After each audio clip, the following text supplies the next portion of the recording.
మనం అమరావతి అసలు ఆ పేరు ఎక్కడి నుంచి వచ్చింది, ఎలా ప్రాచుర్యమైంది అనేదానికి ఇంద్రుడు దేవతల రారాజు.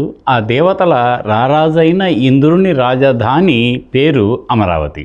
అదిగో అలాంటి అమరావతిని అమరులు అవతి అంటే వాళ్ళు ఉండేటువంటి ఒక ప్రదేశం అని కదా అమరావతి. ఇలాగే చంపావతి నగరాలకి అవతి అనే పేరు వస్తుంది. అలా దీంతోపాటు ఏమైందంటే ఇంకా చాలా పేర్లు భారతదేశంలోనూ విదేశాల్లో కూడా, అంటే మనకు దక్షిణాసియా దేశాల్లో కూడా ఈ అమరావతి పేరు ప్రఖ్యాతులు పొందింది. అది ఒక నేపథ్యం. ఆ తర్వాత 1796-97 అదిగో ఆ సంవత్సరం చాలా ఇంపార్టెంట్ అయింది అమరావతి చరిత్రలో. ఎందుకు అంటే ఈ అమరావతి, ప్రస్తుత అమరావతి ప్రాంతం ఆనాడు రాజా వాసిరెడ్డి వెంకటాద్రి నాయుడు అనే ఒక జమీందారీ పాలనలో ఉంది. ఆ రాజా వాసిరెడ్డి వెంకటాద్రి నాయుడు అంతకుముందు ఎగువనున్నటువంటి చింతపల్లి అనే చోట తను ఒక కోటను నిర్మించుకొని అక్కడి నుంచి పరిపాలిస్తూ ఉండేవాడు. ఆయనకి మెడ్రాస్ ప్రెసిడెన్సీ, బ్రిటిష్ పాలకులకు మధ్య కొంచెం విభేదాలు తలెత్తి ఈయన కొంత వారికి చెల్లించవలసినటువంటి ఆ రెవెన్యూని చెల్లించబోయేతలకి కోటను ఖాళీ చేసి బ్రిటిష్ వాళ్ళు బయటకు వెళ్ళమంటారు. ఆ నేపథ్యంలో రాజా వాసిరెడ్డి వెంకటాద్రి నాయుడు గారు మొక్కవోని ధైర్యంతో ఆయన మళ్ళీ ఇదిగో అలా ధరణికోట వైపు వచ్చారు. ధరణికోట పరిసరాలను పరిశీలించారు. చుట్టూ పచ్చటి ప్రకృతి, ఎప్పుడు ఎడతెరక పారేటువంటి కృష్ణానది, అమరేశ్వర స్వామి దేవాలయం ఇవన్నీ ఉన్నాయి. బౌద్ధ స్తూపం కూడా ఉంది. ఇవన్నీ చారిత్రకంగా ఇంత ప్రసిద్ధి పొందిన ఈ ప్రదేశంలో తాను ఒక నగరాన్ని నిర్మించాలనుకున్నాడు. చక్కటి పట్టణ ప్రణాళికతో ఒక కొత్త నగరాన్ని నిర్మించాడు. దానికి ఏం పేరు పెడదామా అని ఆలోచిస్తుండగా తాను ఇంద్రునిగా, తన రాజధాని అమరావతిగా మదిలో ఒక చక్కటి మెరుపు మెరిసింది. ఆయన అప్పటికప్పుడు తాను నిర్మించిన కొత్త నగరానికి అమరావతి అని పేరు పెట్టాడు. ఇది 1796-97 సంవత్సరం. అదిగో అప్పటి నుంచి బ్రిటిష్ వాళ్ళు అక్కడ జరిపినటువంటి పురావస్తు పరిశోధనలు, అన్వేషణలు, తవ్వకాలు నిరంతరం కొనసాగి అక్కడ చారిత్రక ఆనవాళ్ళు ఉన్నాయని, అదొక చారిత్రక స్థావరమని, కానీ అది కొంతమంది జైన్ అనుకున్నారు, మరి కొంతమంది బౌద్ధ అనుకున్నారు. అటు తర్వాత రాను అది ఖచ్చితమైనటువంటి బౌద్ధ స్థావరంగా తేలింది. అందుకని అక్కడ వెలువడినటువంటి స్తూపాన్ని బౌద్ధ స్తూపమని, దాన్ని అమరావతి స్తూపమని, ఎందుకు అప్పటికే ఆ పేరు అమరావతి కదా, అందుకని అమరావతి స్తూపమని, అక్కడ ఆ స్తూపం చుట్టూ అలంకరించినటువంటి అత్యద్భుత బౌద్ధ శిలా ఫలకాలన్నిటికీ అమరావతి బౌద్ధ ఫలకాలని, ఇంతటి అద్భుతమైనటువంటి కళాత్మక విలువలు కలిగిన ఒక శిల్పకళా శైలి ఇక్కడ పరిఢవిల్లిందే, దీని పేరు అమరావతి శిల్పకళని. అప్పటికే ప్రపంచంలో గుర్తింపు పొందిన 2 భారతీయ తొలి చారిత్రక శిల్పకళా సాంప్రదాయాలైన విదేశీ సంపర్కంతో ఏర్పడిన గాంధార, స్వదేశీ రూపలక్షణంతో వెలువడినటువంటి మధుర శిల్పకళ, ఈ 2 అప్పటికే ప్రాచుర్యంలో ఉంటే, ఇదిగో ఈ అమరావతిలో వెలువడిన అనేక బౌద్ధ శిలా ఫలకాలపై ఉన్న ఆ అత్యంత అద్భుతంగా తీర్చిదిద్దిన ఈ శిల్పకళ పేరు అమరావతి శిల్పకళగా ప్రపంచ ఖ్యాతి గడించిందనమాట. అది అమరావతి నేపథ్యం. ఆ తర్వాత అదే అమరావతి ఒక్కసారి మనం చరిత్రలోకి తొంగి చూస్తే దాని యొక్క, అంటే ధరణికోట అంతకుముందు దాని పేరు, ఆ ధరణికోటనే ధాన్యకటకం అని కూడా అన్నారు. మధ్యయుగాల్లో ధమ్నకడ అని, ధాన్యకటక అని, దన్నాల కడ అని రకరకాలుగా పేర్లు వచ్చాయి.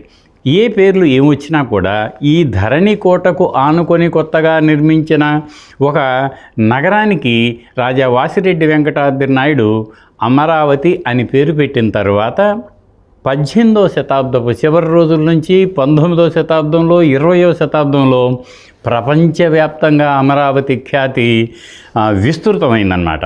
అదిగో అలా ఈ అమరావతి ఖ్యాతి గడించింది.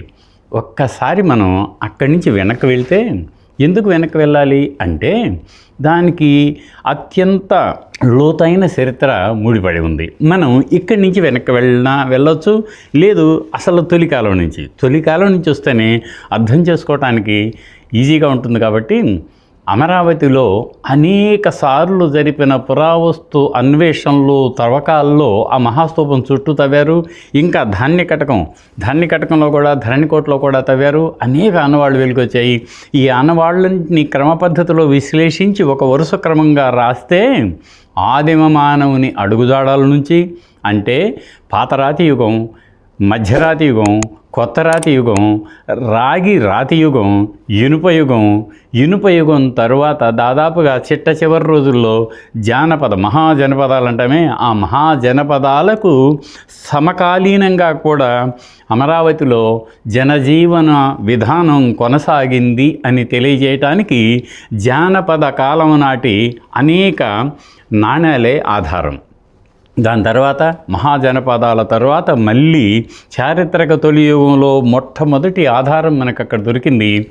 అశోక చక్రవర్తి, మౌర్య అశోక చక్రవర్తి ఉన్నాడు కదా, అతని యొక్క కాలంలో అప్పటికే అక్కడ ఒక చిన్న బౌద్ధ స్థావరం ఉంటే దాన్ని కొంచెం విస్తృతం గావించి ఒక విశాలమైన స్తూపాన్ని నిర్మించి ఆ స్తూపంలో బుద్ధుని యొక్క పరమ పవిత్ర ధాతువులను నిక్షిప్తం చేసి దాన్ని ఒక అండాకారంగా ఒక గోళాకారంగా స్తూపాన్ని నిర్మించి దాని చుట్టూ కృష్ణా నదిలో సహజ సిద్ధంగా ఉన్న పెద్ద పెద్ద గుండ్లను విడగొట్టి చుట్టూ ఒక రాతి కంచెను ఏర్పాటు చేశారు. ఆ రాతి కంచె మామూలుది కాదు. ఎలాంటిది మరి అంటే పెద్ద పెద్ద బండలను అక్కడి నుంచి తరలించి వాటిని ఒక కర్మ పద్ధతిలో చెక్కి భూమిలో పాతి దాని మీద నునుపుగా చేసి పాలిష్ పెట్టారు. దాన్ని మౌర్యన్ పాలిష్ అంటాం. ఇప్పటికి కూడా మీరు బీహార్ మ్యూజియం వెళ్తే ఆ పాటలీపుత్రంలో వెలువడిన అనేక రాతి శిల్పాలకు ఉన్నటువంటి నునుపైన నగీషి గల మెరుపున్న ఆ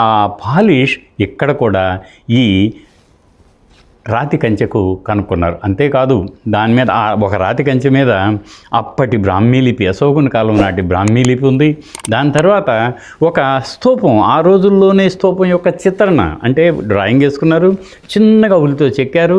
దాన్ని బోధి వృక్ష ప్రాసాదం అంటారు. పక్కనే బోధి వృక్షం, దానికి ఒక రైలింగు, దాని పక్కన ఒక స్తూపం, రెండు ఎంత హాయిగా ఉన్నాయో.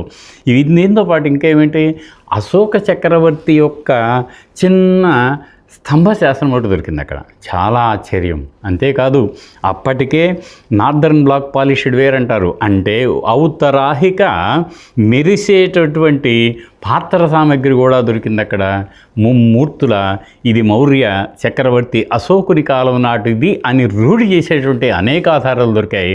అది తద్వారా మౌర్యుల కాలంలో ఇక్కడ ఒక ఆ నగరం మహానగరం ఉండేదని, ఆ మహానగరం మీకు అక్కడ కృష్ణానది పరివాహంగా దేశ విదేశ వివిధ ప్రాంతాల నుంచి వర్తక వ్యాపార కూడలుగా ఉండేదని కూడా తేలింది.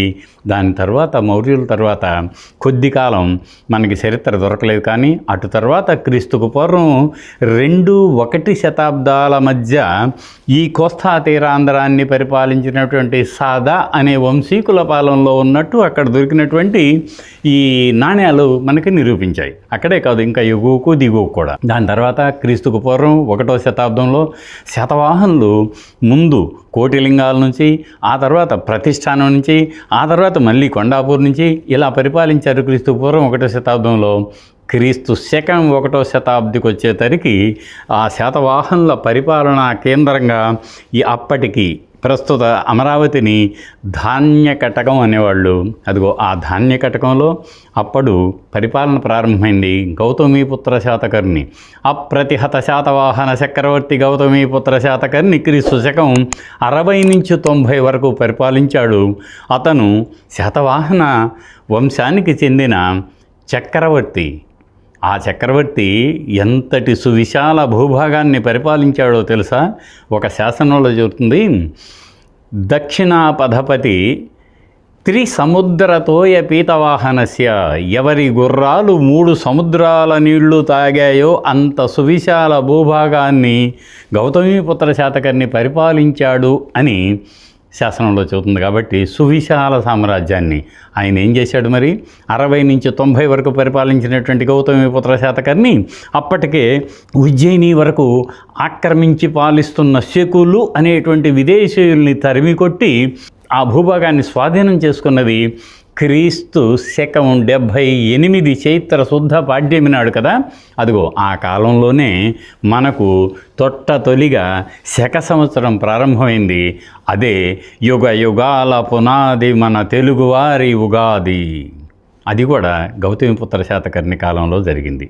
అది మరి ప్రస్తుతం మనం అమరావతి అని పిలుచుకుంటున్న ప్రాంతం నుంచి తొలిగా తెలుగు నేలనే కాక సువిశాల దక్షిణ భారతాన్ని పరిపాలించినటువంటి గౌతమిపుత్ర శాతకర్ణి రాజధానిగా తొలిసారిగా విలసిల్లింది. ఆ తర్వాత అతని కొడుకు వాసిష్ఠీపుత్ర పులుమావి, అతను కూడా ఇక్కడి నుంచే పరిపాలించాడు. ఇవి రెండు చాలు అమరావతి అప్పటికే రాజధానిగా విలసిల్లింది అని చెప్పడానికి. మరో విచిత్రం, ఈ అమరావతిలోనే గౌతమిపుత్ర శాతకర్ణి సమకాలీకుడైన గొప్ప బౌద్ధ ఆచార్యుడు, మాధ్యమిక సిద్ధాంతకర్త, శూన్యవాదాన్ని మరింత సులభతరంగా వివరించినటువంటి ఆచార్య నాగార్జునుడు ఈ అప్పటికే కొంచెం శిథిలమైన అమరావతి స్తూపాన్ని విస్తృతంగా ఉంచి, మహోన్నతంగా ఉంచి, అనేక బౌద్ధ శిలా ఫలకాలతో అందంగా తీర్చిదిద్దిన సంఘటన కూడా క్రీస్తు శకం 1వ శతాబ్దంలోనే జరిగింది. ఇది ఒక నేపథ్యం. ఈ అమరావతి స్తూపం మీద చర్మకారుడు ప్రతిష్ట, దాని గురించి ఎక్స్ప్లెయిన్ చేస్తాను. చాలా ఇంపార్టెంట్. అయితే ఇదే ఈ శాతవాహన కాలంలోనే ఒక్కొక్కరు, అది ఏమైంది అంటే బౌద్ధం అప్పుడు సార్వజనీన మతంగా ఉంది. ప్రతి వాళ్ళకి బౌద్ధం అంటే చాలా ఇష్టం. ఎందుకు ఇష్టం అంటే ఇప్పుడు మనకి యుద్ధాలు వద్దు, బౌద్ధం ముద్దు అని ప్రతి వాళ్ళు కూడా చక్కగా వ్యవసాయం జరుగుతుంది, వర్తక వ్యాపారాలు జరుగుతున్నాయి, యుద్ధాలు ఎందుకు, మనుషులు చనిపోవటమే తప్ప అన్న భావనతో సమకూడి అందులో సమన్యాయాన్ని ప్రతిపాదించిన బౌద్ధం అంటే ఇంకా పిల్ల పాప పెద్ద అందరితో పాటు ఆడ మగ తేడా లేకుండా అందరూ కూడా బౌద్ధాన్ని తమ సార్వజనీన మతంగా అంగీకరించి ఆదరించారు. అదిగో ఆ సందర్భంలో ఆచార్య నాగార్జునుడు ఎప్పుడైతే ఈ స్తూపాన్ని విస్తృతం గావించి సుచిత్రం చేశాడో, ఆ చేసేటప్పుడు ఎవరికి తోసింది వారు శిలాఫలకాల ద్వారా అందిస్తూనే ఉన్నారు. అదిగో ఆ సంఘటనల నేపథ్యంలో అక్కడే ఉన్న ఒక చర్మకారుడు ఏమనుకున్నాడు తెలుసా? అయ్యో, రాజుగారు తోరణాలు చెక్కిస్తున్నాడు, వర్తకులు అనేక శిలాఫలకాలు ఇస్తున్నారు, ఇంకా కొంతమంది ధనికులు తమకు తోసినటువంటి వేదికని అలంకరింపజేస్తున్నారు. మరి నేను కూడా ఈ స్తూపాన్ని సందర్శించడానికి, ఈ మహానగరాన్ని సందర్శించడానికి వచ్చే వారి వల్ల కొద్దిగా గొప్ప ఆదాయాన్ని పొందుతున్నాను కదా, నా ఆదాయంలో కొంత భాగం బుద్ధ భగవానుని ఈ మహాస్తూపానికి ఇవ్వాలి అని అనిపిస్తుంది అని అటు ఇటు చూస్తే మరి నేను ఏ శిలాఫలకం ఇద్దాం అని అనుకున్నప్పుడు అదిగో ధాన్యకటకం పక్కనే కృష్ణా నదిలో ప్రవహిస్తున్న నీటిని తీసుకొని వెళ్ళేటువంటి అనేక మంది గృహిణులు వాళ్ళ భుజాల మీద ఉన్నటువంటి చక్కటి నిండు కుండ కనిపించింది. ఎంత చక్కగా ఉంది ఇది. అదిగో ఆ కొండ ఒక శిల్పంగా మలిపించి నేను మాత్రం ఎందుకు ఇవ్వకూడదు అమరావతికి అని అనుకున్నాడు. శిల్పిని సమీపించాడు. ఓ శిల్పి, నాకు ఒక శిల్పం కావాలి. చెప్పు, బుద్ధుని జాతక కథ కావాలా, సిద్ధార్థ గౌతముని జీవిత ఘట్టాలు కావాలా, ఇంకా ఏం కావాలో చెప్పు నీకన్నాడు. అవన్నీ వద్దు శిల్పి, నాకు అదిగో ఇక్కడ ఈ నగర మహిళామణి తన భుజం మీద నీటిని తీసుకెళ్తుందే పూర్ణ ఘటం, అదిగో ఆ ఘటం చేసి ఇచ్చేసాలు నాకు అన్నప్పుడు ఆ ఘటాన్ని తదేకంగా చూసిన శిల్పి తన మదిలో ఒక రూపాన్ని ఏర్పరచుకొని దానికి పూలతో ఆకులతో అలంకరింపజేసి హాయిగా ఒక పూర్ణ ఘటం తాను చిత్రించుకొని చెక్కి అతని దగ్గర కొద్దో గొప్ప డబ్బులు తీసుకొని ఆ శిలాఫలకాన్ని అందిస్తే మహదానందంగా విధికుడు అనే చర్మకారుడు ఆ స్తూపం దగ్గరికి వెళ్ళి ఆయనకి బహుమతిగా ఇచ్చాడు ఆ జీర్ణోద్ధరణ సందర్భంగా. అలాంటి సంఘటన భారతదేశంలో మరెక్కడా జరగలేదు. ఆశ్చర్యం ఏమిటో తెలుసా? అదిగో అదే పూర్ణఘట చిహ్నం 1956 నవంబర్ 1వ తేదీన భాషా ప్రయుక్త రాష్ట్రాల నేపథ్యంలో ఏర్పడిన ఆంధ్రప్రదేశ్ అధికార లాంఛనంగా ప్రభుత్వ చిహ్నంగా ఆమోదం పొందింది.